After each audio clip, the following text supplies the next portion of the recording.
Hi everybody, Adam at Dynamic Therapy. Hope you're doing well. This is the second of 3 videos on the theme of change. Today's video is on the subject of the experiences and the resources we've got available to us to make change more accessible. So when we look at change, it is actually a constant that we've got going through our lives. You can't look back 10 years ago and say that life is exactly the same as it was then. Every day is different. It just depends how much we want to differ that for ourselves. When we go through life, it's very natural as humans to develop, either physically or mentally.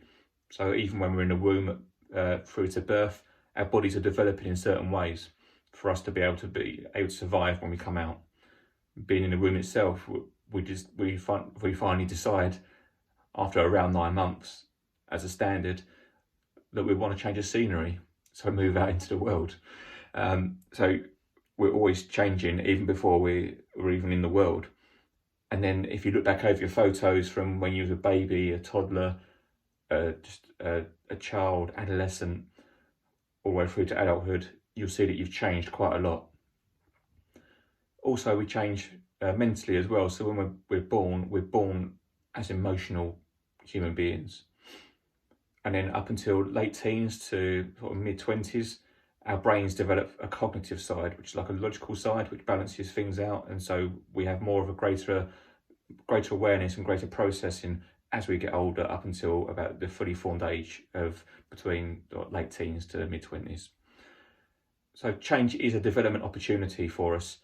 We can call change what we like, and we can look at it as a negative and something to fear, or we can change it round into something that is an opportunity for us to learn more and to develop, and for things to get better in some way. Not all things are going to be necessarily easy to change, and not everything is going to be enjoyable all the time. There's a lot of changes that happen to us in the world that are quite scary, and it could be quite tragic at times. We have an opportunity to draw back on resources of what we've got available to us and the experiences we've been through in the past to realise that we can survive changes. It happens when we're least expecting it, and it's important not to lose sight in our own strength into how we are capable of managing change. So there's a professor called David Gower, who's a brain researcher. He does a TED talk on YouTube which shows the neural pathways used as a result of very, very slight changes in the brain, showing that we're very, very adaptable to change all of the time. In fact, he just shows how amazing we are at adapting to change, and he calls it like the improvisation brain. We'll always just adapt to whatever's going on around us to make it as easy and as acceptable as possible. And as an amazing researcher and someone that's got so much experience and knowledge around the brain, he says that we're change hungry as human beings. We're absolute monsters for it. And he says, based on all of his experience, everything he's learned, he says, our brain is up to the challenge of change. It's got this, and therefore we've got this. Absolutely amazing video to watch. It's only about 15 minutes long, well worth a watch. So we look at what we tell ourselves also, what is the dialogue going on in our heads about change, and before that, about the situation that we're currently in. Some of the things that people say sometimes about a loved one, for instance, I can't live without that person. They talk about their job going, this means everything to me. Or the most common thing that people say about fears and phobias is, I can't do that. So without even looking at change at that point, there's no point taking it on because of the things you're already telling yourself. The first one, I couldn't live without them. In the harshest possible way, you can live without somebody else. We're developed as human beings to be self-sufficient. It's nice to have that person around, and there's so many great things about a relationship normally that will keep us there. But if there's things that aren't right and things that you feel can't change within a relationship, then you've got an opportunity to change out of the relationship. It's a harsh thing to address, but it's a very, very common thing that people realise when they come into therapy. When people say, oh, this means everything to me, normally relating to a job or something like that, yeah, I'm sure that whatever it means a lot to you is giving you a lot. It's got to have value, otherwise you wouldn't keep doing it, surely. But it's not everything. When we say this is everything to me, it means that we can't live without it. It's not oxygen.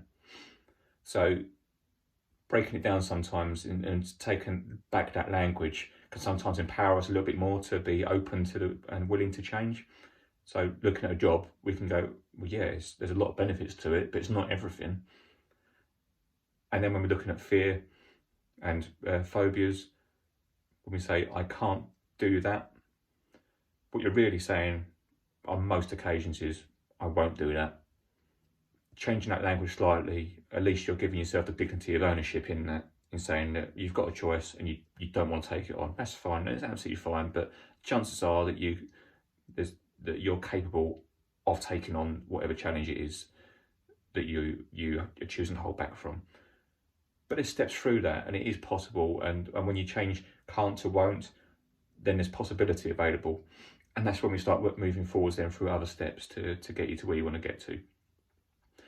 And when we look at change in general, it's so natural and voluntary to us. Looking throughout our day, our day, no 2 days are ever the same in whatever you do.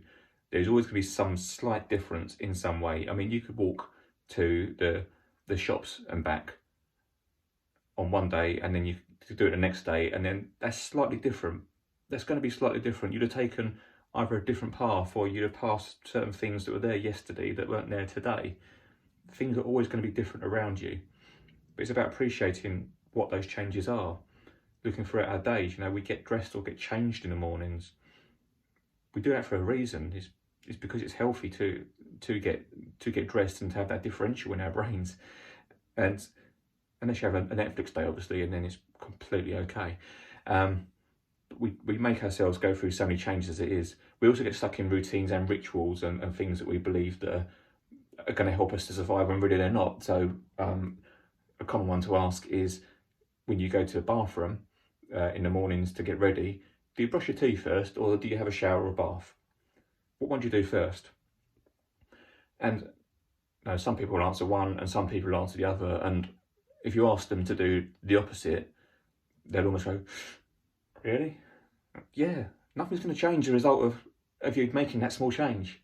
It's absolutely okay to do. But it's a ritual that's in our heads that we just think is, well, I'm just going to do it, and that's going to be my autopilot. And if something goes off autopilot, then it feels a little bit different, a little bit worrying almost. And it's not, but we can make them very, very small changes. It's like putting your pants or your socks on in the morning. It's what one do you do first? They're all little things that we do, which we just take for granted, but we don't mix it up at all sometimes. And these little things, these little changes can just demonstrate to us sometimes how the small things can make a big difference. Ways to make change a little less scary. Firstly, is we desensitize ourselves from identity of a problem. So sometimes we'll look at, people I work with in coaching or in therapy, is that they're not happy in their job in some way. They want to make a change. I go, okay, so what do you do for a living? And they'll say, I don't know, I'm just picking a profession out of the air. I am a teacher. Okay, well, when you say I am,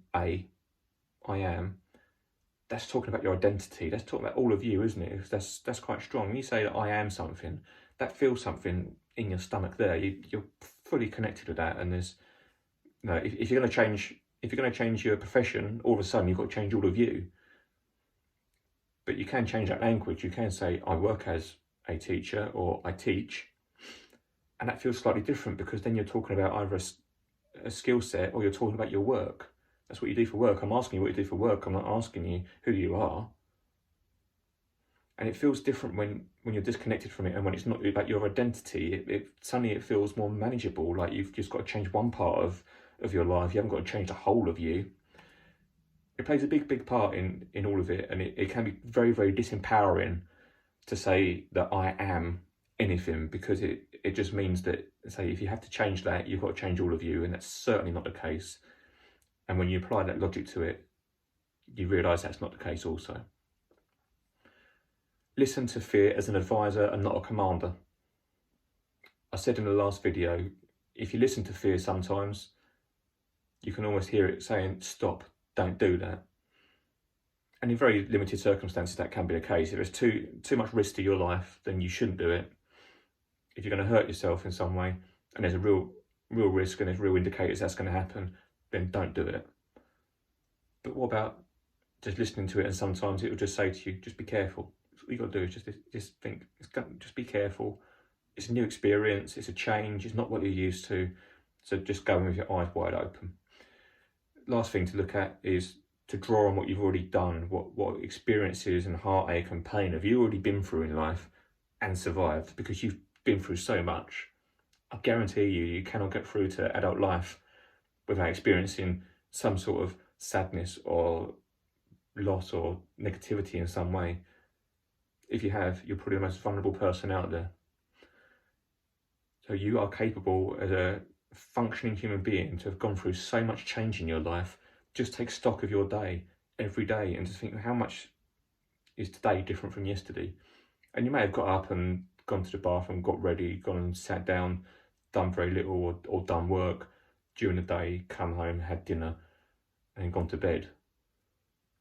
But you can break it down into much smaller chunks, can't you? You really can. You just going to work, for instance, you might go to the same route to work every day, or you might vary the route slightly, or when you get to work, you speak to different people all the time, or whatever's going on for you. But when you work on sort of a chunk of a situation, as in my day, you may look at it just as I follow the same routine. But if you break down your routine all of a sudden, then you break down what are the elements of the routine, and then when you're breaking down the elements of the routine, then what's happening within those elements.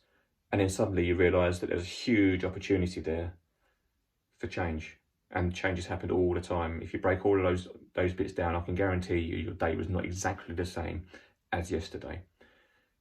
So you're strong with change. You have got the capability and the accessibility to take changes on. Whether they're voluntary changes or they're put upon you, you have got experience and you've got an ability to change. Don't say that you can't deal with change. Change it to won't, and then work from there, because maybe then the next step could be, I'll give it a go. Listen to yourself and have faith in yourself.